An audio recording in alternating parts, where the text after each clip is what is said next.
Hello students, myself is Parminder Singh from Prab Kripa classes. Our today's topic is exploring barter economics, meaning, advantages, constraints and real world examples.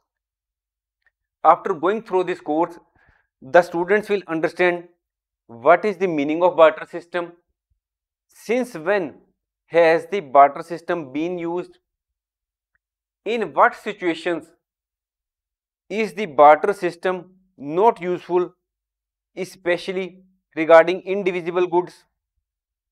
What is meant by double coincidence of wants in the context of barter system? Why is the barter system considered a time consuming process?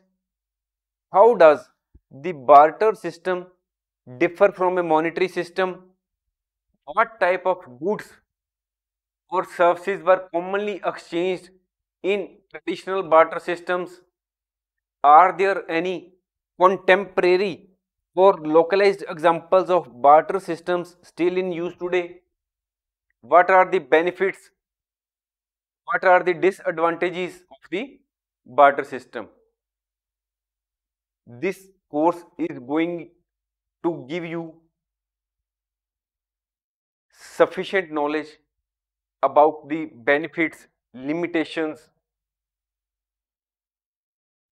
the barter system, what is the meaning of barter system, in what situations barter system is not useful, and why the barter system is at present not being used by most of the world. Thanks for watching. If you like our course, please spare some time to give a star rating to our course.